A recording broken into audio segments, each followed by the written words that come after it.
Okay, I think we are live. We are ready to get started on our program today. Thank you so much, audience, for joining us today, where we once again talk about everything related to people and culture.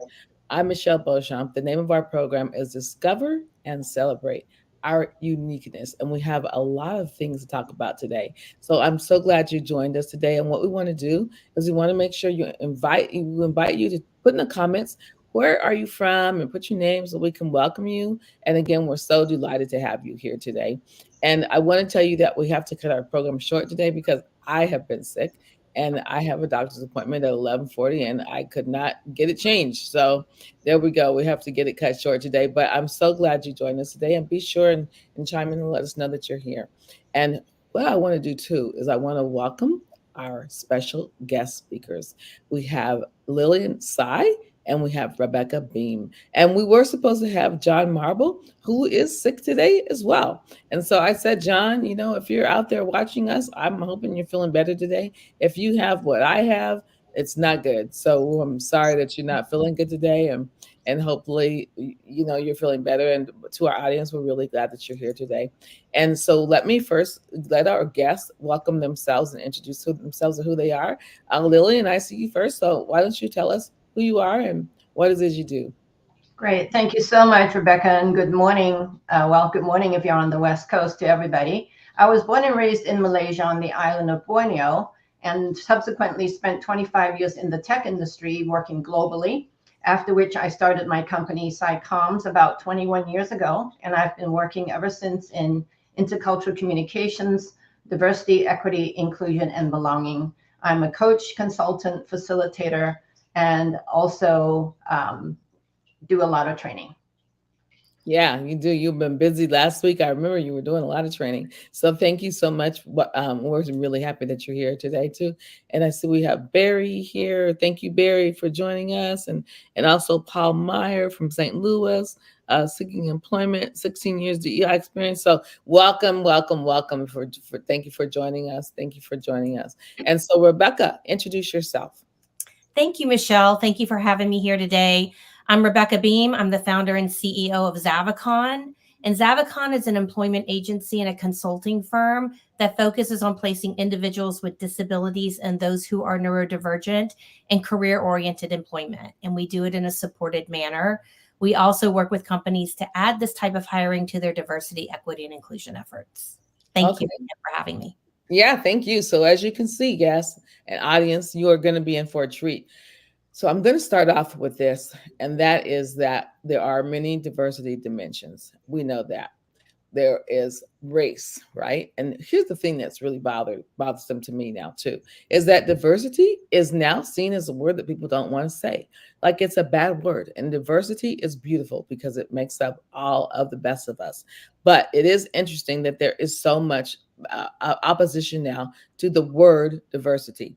And so some of the dimensions that people know about, one is race, another is gender, right? And there's a lot of talk about gender, how promotable do women get, how many promotion opportunities do women get compared to males, and just all of the gender. And then there's age. Oh my goodness, this is the generation, the age where we have so many generations working, from Gen Zers onto baby boomers, and every single one has different values and different things that we believe in and important to us. So that's also important. Then there's sexual orientation, there's political beliefs, there's religion, a lot of information going on in religion. There's learning abilities and skin color. So there is a lot in diversity. And so today we're going to talk about a lot of that diversity.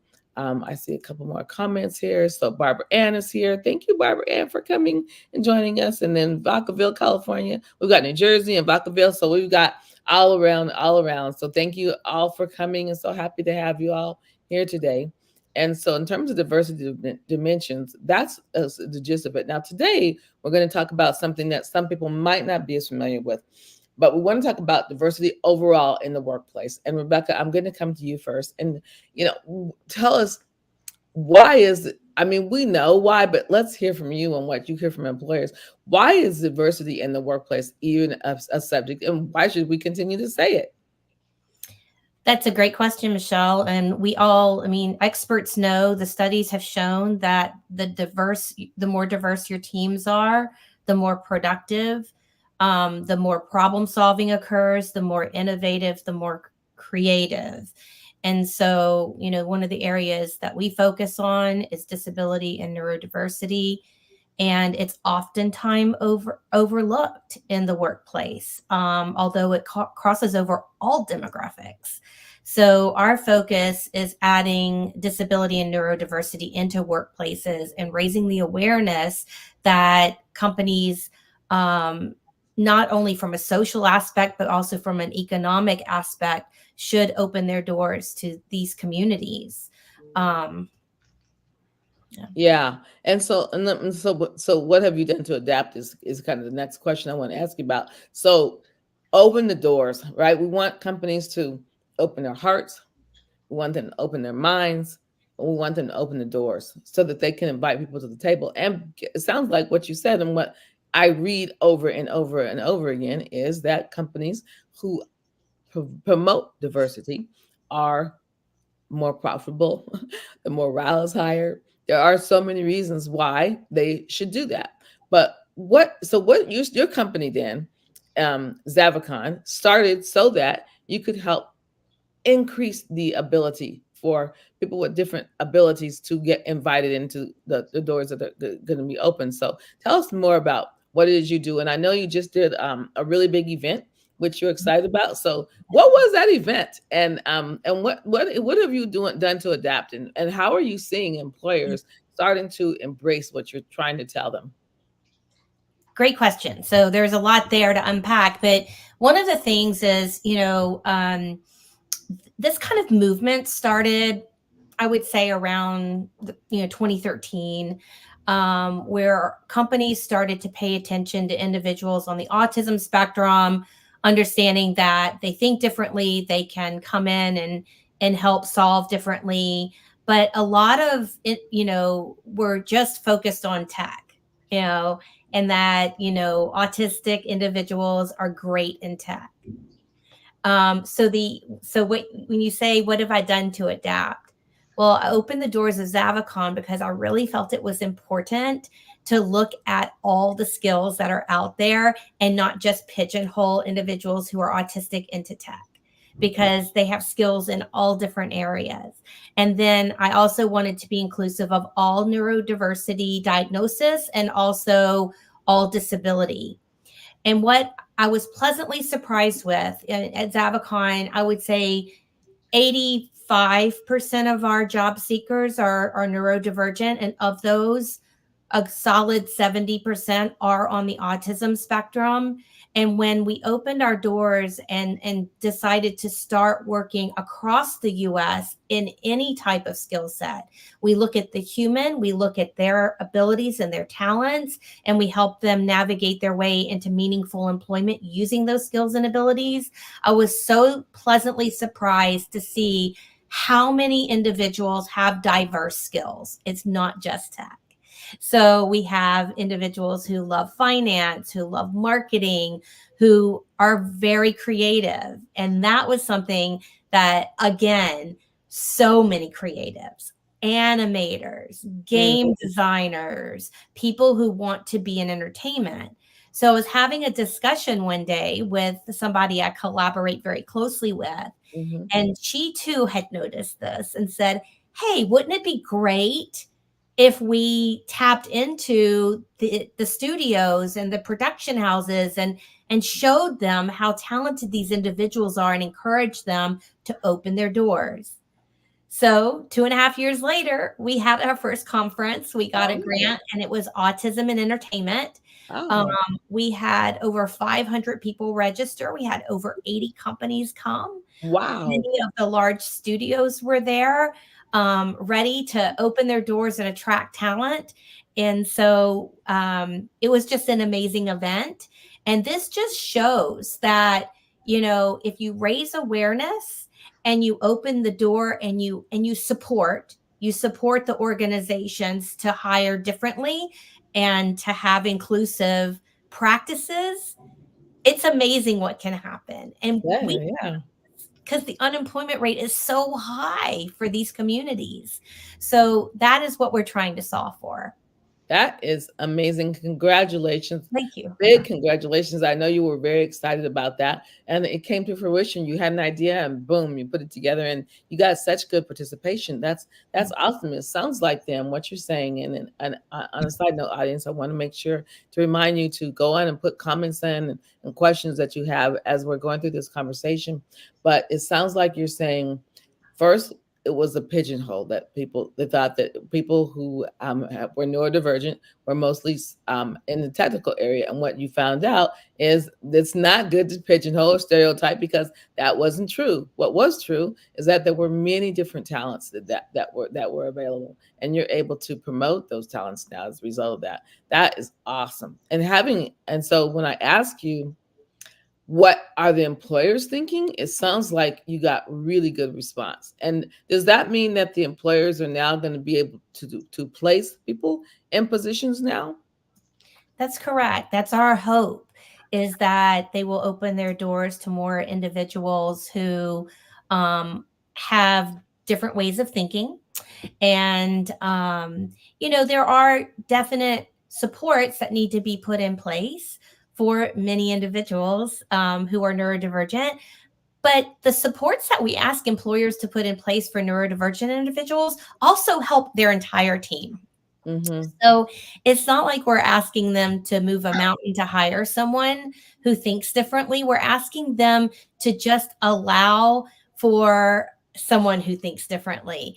And that could look like, companies call it accommodation. We call it success factors at Zavicon. Just understanding how they work best and how they communicate best. And one thing we talked about before we started is, how do they learn best? And so structuring your environment to accommodate each individual that works on your team's way of thinking and way of working. So in the past, it might have been assumed that because that person was different, that was a bad thing. Mm-hmm. And now it sounds like what we're learning and what we understand is that someone who thinks different, let's learn from them. Let's think outside the box, in other words, and get a feel for what it is they're thinking and why they're thinking that way, and what can we learn from that person. Is that what you're experiencing? Absolutely. And studies have shown it, that employers who hire neurodiverse workers, they see an increase in innovativeness, in creativity in their environments, productivity. They see an increase in employee retention. That's a huge expense, is turnover. And so if you can hire employees and create higher retention in your organizations, you're saving a lot of money. Yeah. So that's awesome. Okay, well, thank you, Rebecca. Now I'm going to switch gears here now. This is a very diverse panel, and we're talking about something very different. Now we're going to switch to colorism, which Lillian has a lot of expertise in. So I'm going to start by saying, Lillian, this is a term people might not even be familiar with. So what is colorism?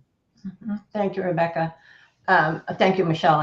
So colorism is a form of discrimination. That's the simple definition. It's a form of discrimination that's based on skin color that disadvantages people with darker skin while privileging those with lighter skin. And it was actually first defined as recently as 1983 in Alice Walker's book, In Search of Our Mother's Gardens, where she coined the term, stating that colorism is the prejudicial or preferential treatment of same-race people based solely on their color. Now, we now know that colorism happens not just within and across racial and ethnic groups. It happens very often within families like my own. And this is why I decided to really deep dive and do a whole bunch of research about colorism starting about a year ago. And I'm going to share my story. But before I do that, I'd like to give some background about, well, where did interracial colorism come from?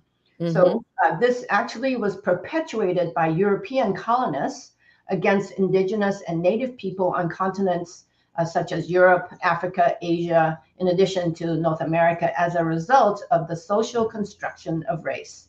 And that's because constructing the concept of whiteness was a strategy by white Europeans to reinforce the notion of their own superiority to be perceived as more capable and smart. And of course, this has trickled down to other continents during colonization. So the mere fact that races and ethnic groups have been and still are widely classified by skin color is indicative of the role that skin color has played in how different groups perceive each other. And this is the kicker: the bias within families and communities has a more emotional and lasting impact because it affects our self-confidence from childhood, leaving many, especially girls and women, to feel shame due to put downs, name calling like darky or blackie, and you'll never find a good husband, because this affects darker skinned people. You know, for example, in Asia, actually having white skin isn't only about being or looking Western. There's a deeply rooted cultural notion that associates dark skin with poverty and working in the fields. And so I grew up hearing terms like, oh, they're a coolie, they're so dark. And so in Southeast Asia, we call that. And it's also pale skin reflects a more comfortable life out of the sun. And therefore, there's a higher socioeconomic status related to lighter skin. I tell you what, yeah, we're talking about the impact of it too. And when you and I were talking before, it's so interesting how prevalent this colorism is throughout so many different cultures. I know through the Black culture, it is true that if you have lighter skin and so-called better hair, then you are perceived as being prettier and more beautiful and more ability to get jobs, good jobs, and you know, as you and I were talking, it's true that when you were lighter color slave, then you worked inside the house. If you were darker color slave, then you worked outside the house. So it is interesting to learn about colorism because it's real. And you talked about the impact. So it makes you feel, and I'm going to show this comment here too. Let's see. And oh, she says yes, run, but yeah, she can't wait to watch the balance of it. And here's another message. This is for you, Rebecca. I met with someone from ZavaCon about 7 months ago and didn't hear back. So there you go. There's somebody who knows about you. And absolutely, Paul, reach out to me again. If you didn't hear back, we ask all of our job seekers to please collaborate with us and reach out on a regular basis so that they can. We have lots and lots of job seekers that approach us. Yeah, and we'll have a slide. People. So the more you collaborate and reach out to us and stay in touch, the better. Yeah, and we'll have a slide at the end so you can get in touch with Rebecca too. Right. So Lillian, back to the colorism and the impact. It's really interesting and heartbreaking to think about the lack of confidence. Can you talk a little bit more about that? What kind of impact you've seen it have? Yeah, the impact, of course, I did not realize it was because of colorism until decades later, until I started my own research and doing DEI work. And so in my case, as I was thinking about this, preparing for this talk, I think that in my case, there are three intersectional impacts. Number one was that my father died when I was 12, and compounded on that, and he and I were, two peas in a pod. We just adored each other, but compounded by my mother's bias. And this was really my mother's bias against my then much darker skin. Since living in North America, I've become much lighter, but I was very dark. That led to my dating at 12 when Dad died to try to replace the love that I didn't get from my mother, and also family members who also discriminated against me. I mean, my younger brother, and that's the second intersection, is my younger brother called me ABN, African Black Negro. And so my mother's bias also led to her stalking me to my parties, also to my boyfriend's house. I was age 15, and she also asked my high school principal to tell me to stop dating. And so, all this was I was a very lonely teenager.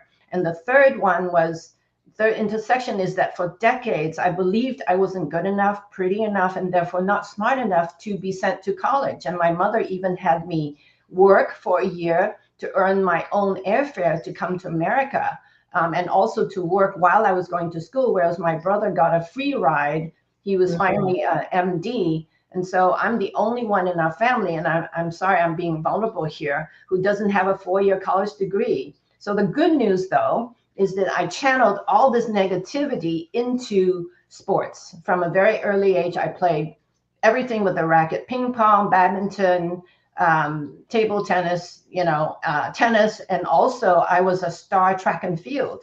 Okay. I was actually the junior champion in my high school, winning all the events that I entered. And my dad would have been so proud. But my mother, she didn't even come to any of the sports meets ever. Oh, And during the medal ceremonies, even though she was there to present, because she was supervisor of all the Chinese schools, she would leave without seeing me get my trophies. And wow. subsequently, and this is the kicker, she threw them all away when I left home. So Oh, the real impact on me is it left decades of impact on my self-confidence, my self-image, and what I call internalized inferiority. I felt powerless, hopeless. I was hard on myself. I actually considered suicide at 16. I became a perfectionist, which fortunately, being a perfectionist, I used to my advantage. So through hard work, persistence, being at the right place in the right time, having wonderful mentors, boxes, and I call pure dragon luck, because I was born the year of the dragon. I've been able to build myself up with my self-confidence and my success. And if I could say, I had a pretty successful career in tech, I dare say, as a entrepreneur who's had a business for about 21 years. wow. I tell you what, Lillian, listening to that story is heartbreaking. And that's the thing to our audience, too. I mean, colorism, you may not have experienced it before, and it might be something new that you haven't heard of. And so now what this does is it is all about education and awareness, right? And from that education and awareness, it's heartbreaking, but it's really exciting to hear how you had enough to dig down deep and find out who you really were, regardless of the stereotypes that were set against you. We just have a few more minutes, but I want to ask you this. You have done some studies about the words black and white. So can you quickly give an overview to that? Right. And actually, interestingly, Malcolm X and others have pointed out that our language has affected our language, our English language. So the words and phrases using white are considered positive. So think about lily white, white angel, white knight, white lies, and white list. But all the words containing black are considered negative: black ball, black death, black hole, black sheep, black male, black mark, Yeah. blackout, blacklist. And Yeah. so, so it does impact our language and how we speak, and we don't even think about it. Yeah. And so again, it's reality. I mean, it's really reality. And let's see what Paul says. Diversity can work if all representation, right, Paul, are at the table. Exactly. Exactly. We just need people to be at the table. Right. Exactly. And Elizabeth said, for sharing your experience, you demonstrate such strength, right? I mean, you are being vulnerable, but it's really making a difference in helping people understand what's involved and what you just said, the difference of the terminology. So what we want to do is pay attention to that, and not judge people against that. And just because of the time, I'm going to have to ask. So I'm going to ask this to you, Rebecca, in terms of how can companies and coworkers and leaders support their teams? I mean, that's what everybody wants, is to be supported. So what kind of recommendation or advice do you have, Rebecca, for that? Well, the number one thing is asking people how they work best and working with them to set them up for success. Um, it's very interesting because I have a lot of companies come to me who want to build neurodiversity hiring programs. And, the one thing that I advise is the first thing that they need to do is to make sure that their current staff feels comfortable disclosing and that they know that they'll be supported. Um, and there would be no bias or stigma attached to them if they come forward and let their employer know that they are neurodivergent. So making it an inclusive workplace. We talk a lot about universal design and designing your workplaces for all. But at the end of the day, asking someone how they work best or the things that they need to be set up for success, and then working with them to do that is key. Yeah. Okay. It sounds simple, And it's kind of what you said in the beginning. You know what? Have an open heart, an open mind, and open the door, right? Yeah. So thank you for that. And then Lillian, I'm going to come to you and ask you what can organizations and leaders do to reduce colorism? What's your thought on that? Mm-hmm. So really, it's about education. It's about, as Rebecca said earlier, about raising awareness, right? So leaders must affect systemic change across the larger society by raising awareness and also educating people and especially HR, especially for recruitment, interview panels, and managers. I'd like to invite you to look at your patterns of hiring and promotion of people of color. Say you have a slew of candidates of people of color, do you tend to turn down darker skinned people more than lighter skin? Analyze the data from some of the complaints about microaggressions and bias and prejudice related incidents against especially people of color. And if you're in academia, who are the kids who are more often identified as troublemakers and why? Are they perhaps just defending themselves against racist, colorist remarks, bullied due to dark skin, or are they just retaliating and defending themselves? So, and more importantly, Michelle, the last thing I want to say is for individuals, people like myself, it's important to learn to heal, because if I can't heal, I can't talk about it without getting triggered and being Yes. upset. Yes. Thank you so much for that. Yeah, that's an important thing. What I have now is I have a slide here that shows our contact information.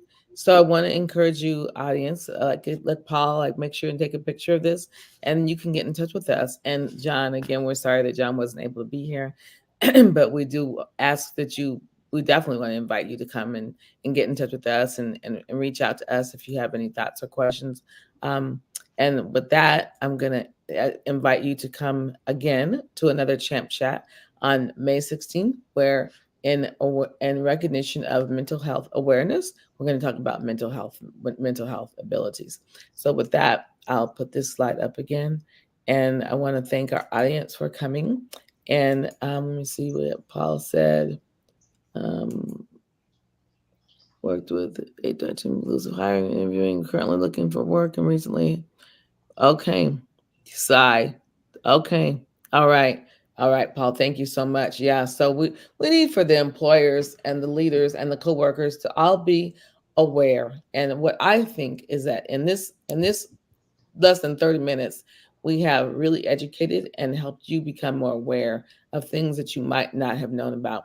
And it's important to not ignore it. Kind of what we've said before. We can't ignore it. We can't say, "Oh, that's not true in our company." You need to look around and like Lillian said, take a look at what your practices have been, your patterns have been, and be honest with yourself. Because if you're honest with yourself, then we can grow from that, right? So that's what this is all about, just helping us grow. So with that, I've got to scurry off to go to the doctor's appointment. And Lillian and Rebecca, I want to thank you all so much for being here today and being guests, all the preparation that you did prior to this. Thank you so much.